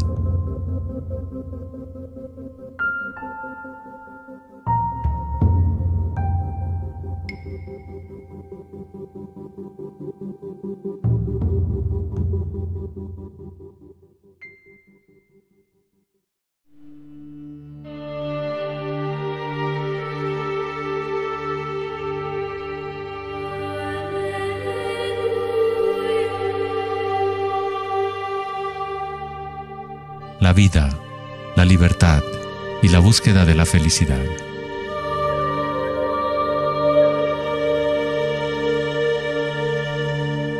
Vivimos nuestras vidas buscando la felicidad allá afuera, como si fuera una mercancía.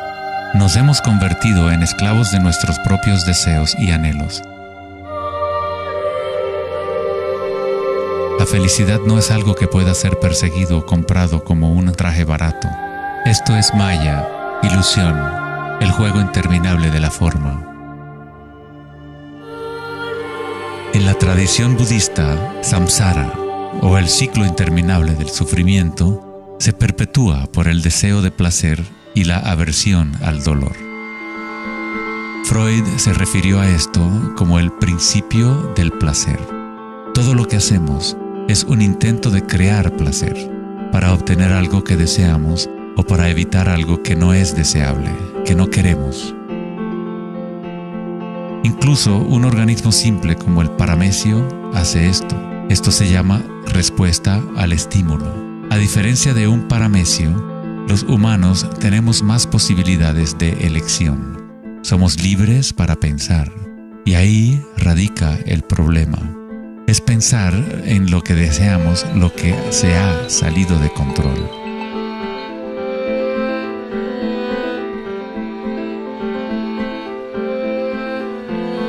Safety systems armed.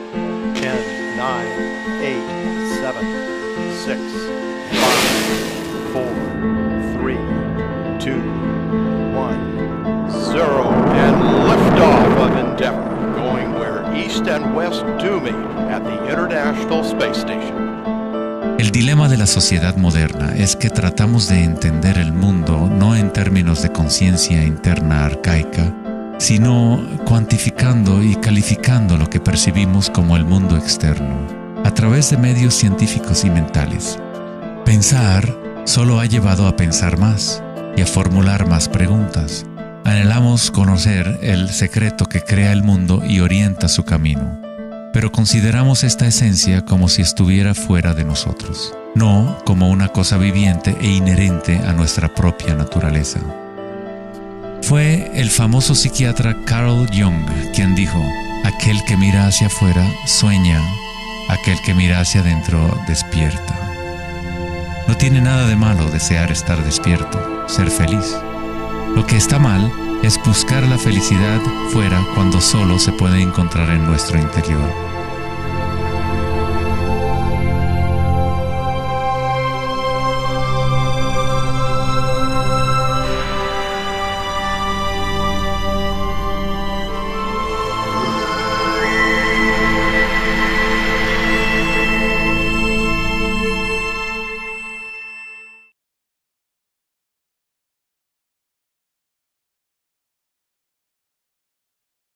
Más allá del pensamiento.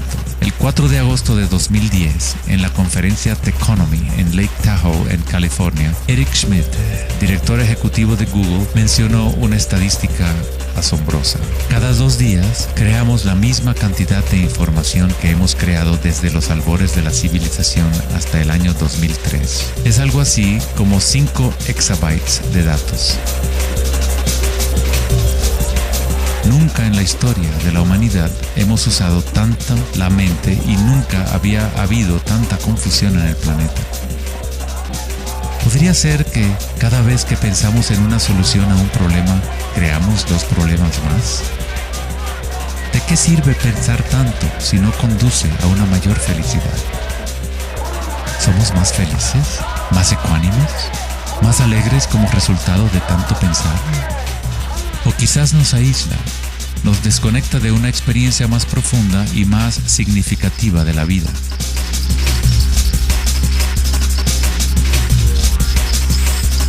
Pensar, actuar y hacer deben estar en equilibrio con el ser.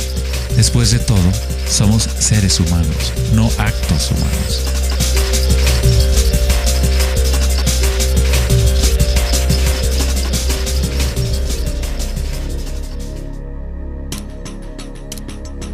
Queremos un cambio y queremos estabilidad al mismo tiempo. Nuestros corazones se han desconectado de la espiral de la vida, de la ley del cambio, mientras nuestras mentes pensantes nos conducen hacia la estabilidad, la seguridad y la pacificación de los sentidos. Con una fascinación morbosa, observamos asesinatos, tsunamis, terremotos y guerras. Constantemente tratamos de ocupar nuestra mente, llenándola de información. Programas de televisión transmitiendo de cada dispositivo imaginable, juegos y rompecabezas, mensajes de texto y todas las trivialidades posibles. Nos dejamos fascinar con la corriente infinita de nuevas imágenes, nuevas informaciones, nuevas formas de provocar y pacificar nuestros sentidos. En los momentos de reflexión interior, nuestro corazón nos dirá que hay algo más en la vida que nuestra realidad actual, que vivimos en un mundo de espíritus hambrientos, siempre anhelando más y nunca satisfechos.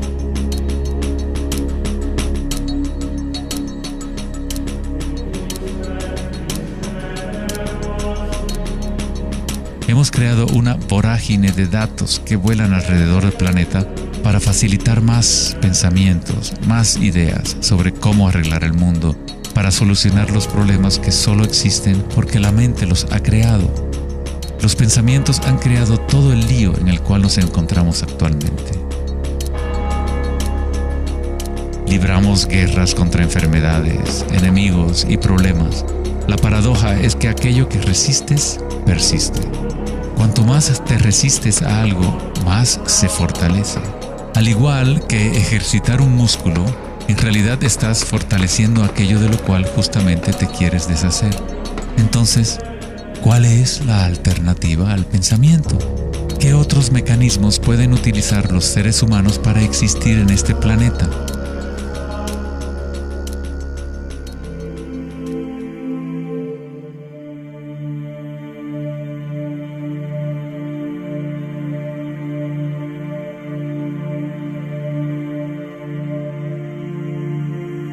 Mientras que la cultura occidental en los últimos siglos se ha centrado en la exploración de lo físico mediante el uso del pensamiento y el análisis, otras culturas antiguas han desarrollado tecnologías igualmente sofisticadas para explorar el espacio interior.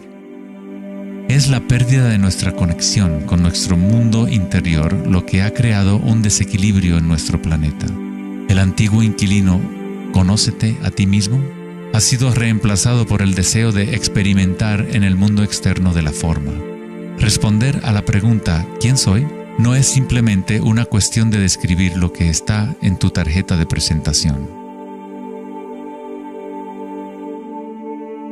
En el budismo, no eres el contenido de tu conciencia.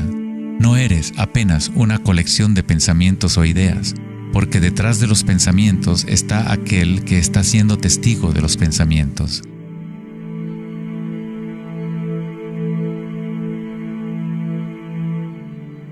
El dicho enfático, «Conócete a ti mismo», es un koan del Zen, un acertijo sin respuesta. Como un perro persiguiendo su cola, es solo la identidad del ego que quiere encontrar una respuesta, un propósito.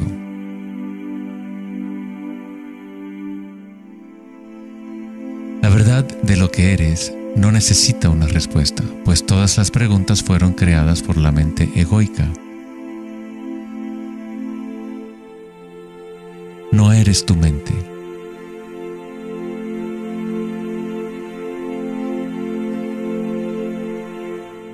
La verdad no yace en más respuestas, sino en menos preguntas.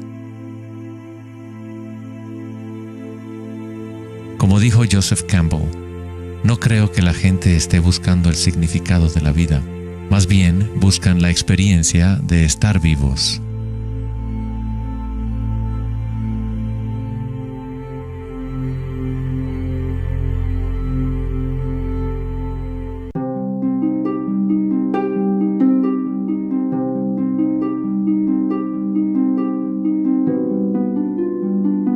Cuando al Buda le preguntaron, ¿qué eres?, simplemente dijo, estoy despierto.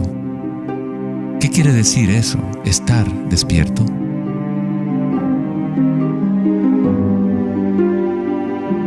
El Buda no dice exactamente qué es, porque el florecimiento de cada vida individual es diferente, pero sí dice algo, es el fin del sufrimiento.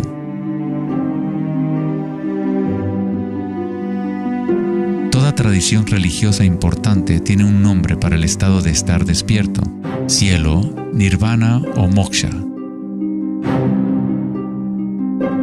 Una mente en calma es todo lo que hace falta para comprender la naturaleza de la corriente. Todo lo demás ocurrirá una vez que tu mente esté en calma. En esta quietud, las energías internas despiertan y funcionan sin esfuerzo de tu parte. Como dicen los taoístas, el chi sigue a la conciencia.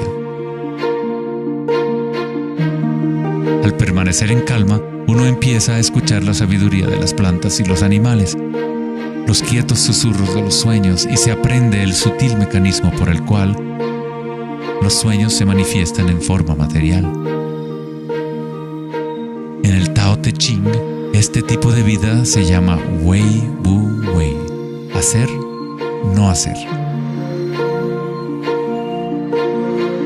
El Buda habló del camino intermedio como el sendero que conduce a la iluminación. Aristóteles escribió el justo medio, el punto medio entre dos extremos, como un sendero de belleza, sin demasiado esfuerzo ni tampoco muy poco. Yin y Yang en equilibrio perfecto.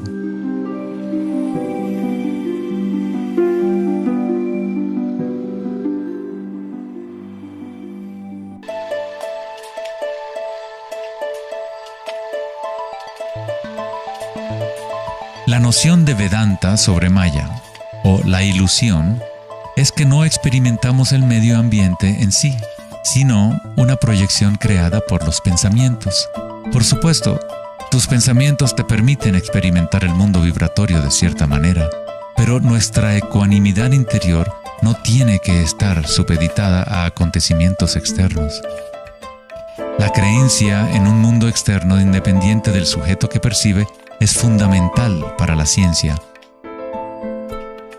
Pero nuestros sentidos solo nos entregan información indirecta. Nuestras nociones acerca de este mundo físico creado por nuestra mente están siempre filtradas por nuestros sentidos y, por lo tanto, siempre son incompletas.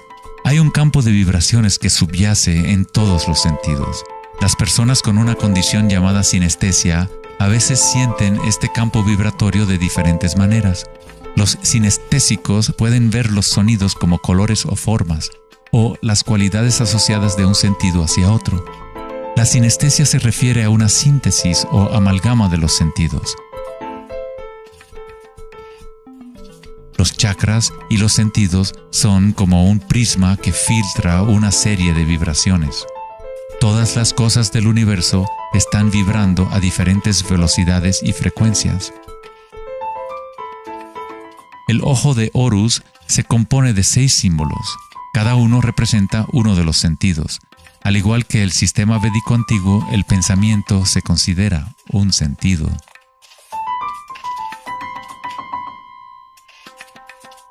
Los pensamientos se perciben simultáneamente como sensaciones que se experimentan en el cuerpo. Surgen de la misma fuente vibratoria. El pensamiento es simplemente una herramienta, uno de los 6 sentidos, pero lo hemos llevado a un estado tan elevado que nos identificamos con nuestros pensamientos. El hecho de que no identificamos el pensamiento como uno de los 6 sentidos es muy significativo. Estamos tan inmersos en nuestros pensamientos que al tratar de explicar el pensamiento como un sentido es como explicarle a un pez el agua. ¿Agua? ¿Qué agua?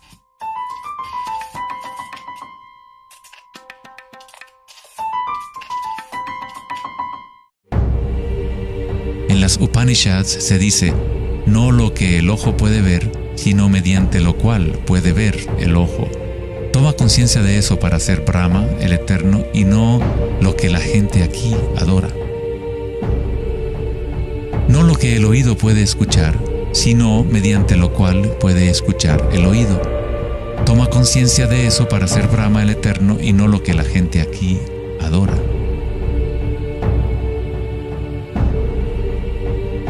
No lo que el habla puede iluminar, sino mediante lo cual el habla puede iluminarse. Toma conciencia de eso para ser Brahma, el Eterno, y no lo que la gente aquí adora.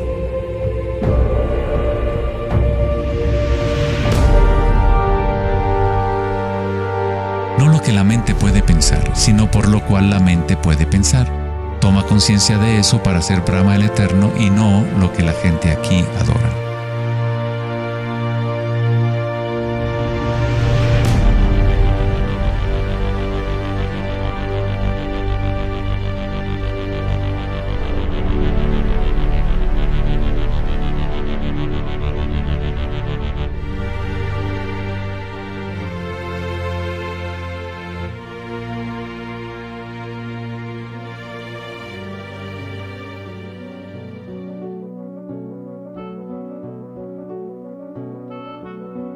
la última década, grandes avances se han llevado a cabo en el ámbito de la investigación cerebral. Los científicos han descubierto la neuroplasticidad, un término que expresa la idea de que el cableado físico del cerebro cambia según los pensamientos que se mueven a través de él. Como expresó el psicólogo canadiense Donald Hebb, las neuronas que se ponen en marcha al mismo tiempo se conectan entre sí. Las neuronas se conectan al máximo cuando una persona entra a un estado de atención ininterrumpida. Lo que esto significa es que es posible dirigir tu propia experiencia subjetiva de la realidad. Literalmente, si tus pensamientos son de temor, preocupación, ansiedad y negatividad, estás incrementando la conexión para que surjan más pensamientos similares. Si diriges tus pensamientos hacia el amor, la compasión, la gratitud y la alegría, creas la conexión para repetir esas experiencias. ¿Cómo hacerlo cuando estamos rodeados de violencia y sufrimiento? ¿No es esto una especie de engaño o vana ilusión? La neuroplasticidad no es lo mismo que la noción de la nueva era que dice que creas tu realidad con pensamientos positivos. En realidad es lo mismo que el Buda enseñó hace 2500 años. La meditación vipassana o la meditación introspectiva podría describirse como neuroplasticidad autodirigida. Aceptas tu realidad tal como es, como realmente es.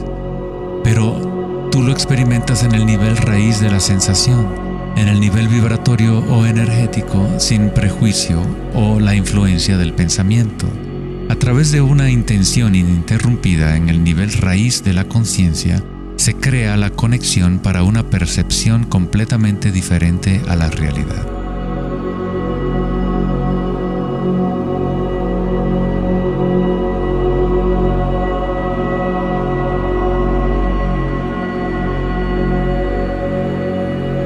La mayor parte del tiempo lo entendemos al revés. Estamos permitiendo constantemente que las ideas sobre el mundo exterior conformen nuestras redes neuronales, pero nuestra ecuanimidad interior no tiene que estar supeditada a acontecimientos externos. Las circunstancias no importan, solo mi estado de conciencia importa. Meditación en sánscrito significa estar libre de cualquier tipo de medición o evaluación. Libre de toda comparación, de todo devenir. No estás tratando de convertirte en algo más. Estás de acuerdo con lo que es. La forma de superar el sufrimiento del reino físico es aceptándolo por completo. Decirle que sí a todo para que se convierta en parte tuya en vez de tú ser parte de eso.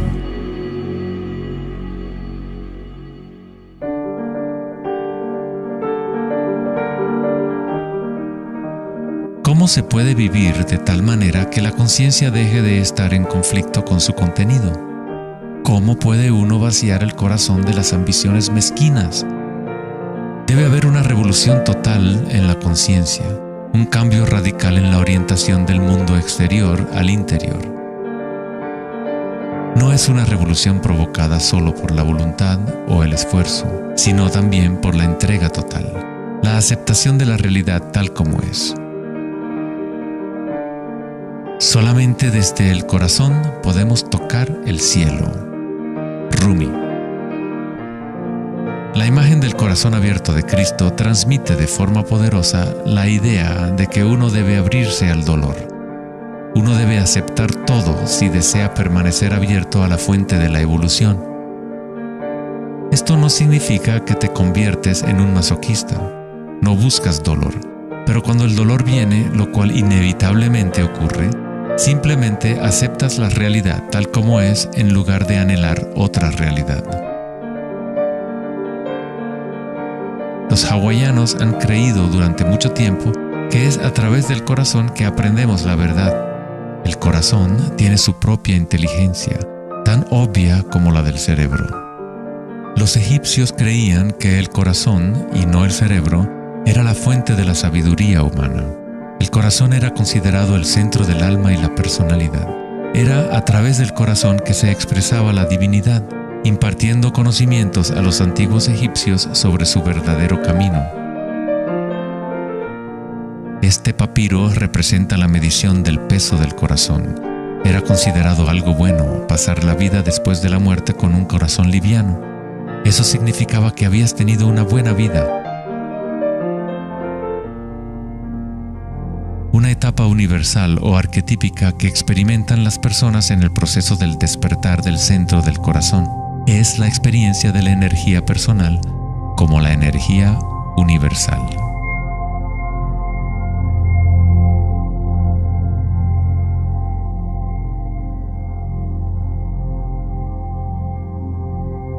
Cuando te permites sentir este amor, ser este amor, cuando conectas tu mundo interior con el mundo exterior, entonces todo es uno.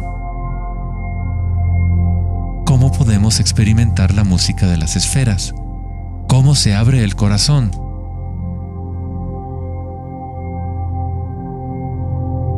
Sri Ramana Maharshi dijo: Dios habita en ti, como tú, y no tienes que hacer nada para ser consciente de Dios o de ti mismo. Ya es tu estado verdadero y natural. Solo abandona toda búsqueda, dirige tu atención hacia adentro y sacrifica tu mente al único ser irradiando en el corazón de tu propio ser.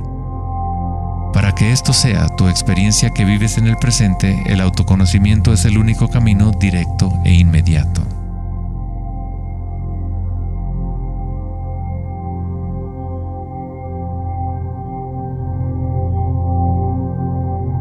Cuando concilias y observas las sensaciones internas, tu vitalidad interior, estás observando en realidad el cambio. Esta fuerza del cambio es el surgimiento y la muerte que ocurren cuando la energía cambia de forma. El grado en que una persona ha evolucionado o alcanzado la iluminación es el grado en que uno ha adquirido la capacidad de adaptarse a cada momento o a transmutar la corriente de circunstancias humanas, siempre cambiantes, el dolor y el placer en gozo.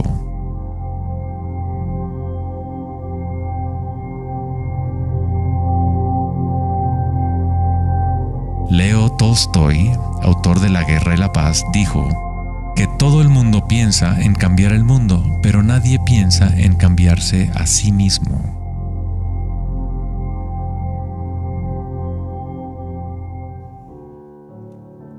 Darwin dijo que la característica más importante para la supervivencia de la especie no es la fuerza o la inteligencia, sino la capacidad de adaptación a los cambios.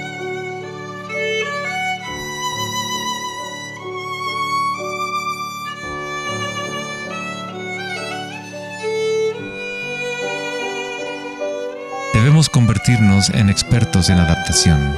Esta es la enseñanza budista de Anika. Todo está surgiendo y desapareciendo, cambiando. El cambio es constante. El sufrimiento existe solo porque nos apegamos a una forma particular.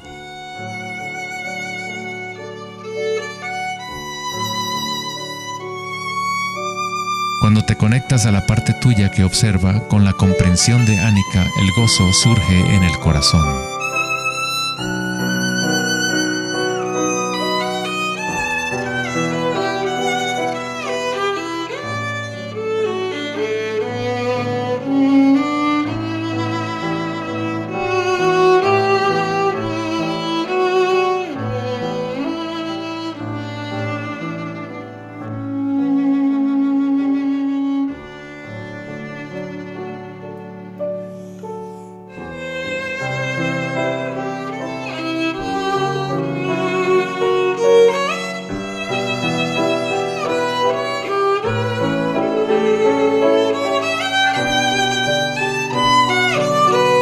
Santos, sabios y yogis a lo largo de la historia han descrito de una manera unánime la unión sagrada que se produce en el corazón, ya sean las obras de San Juan de la Cruz, los poemas de Rumi o las enseñanzas tántricas de la India. Todas estas enseñanzas diferentes tratan de expresar el misterio sutil del corazón.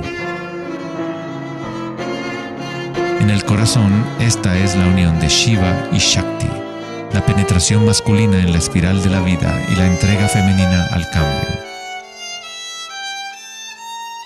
Atestiguar y aceptar de forma incondicional todo lo que es.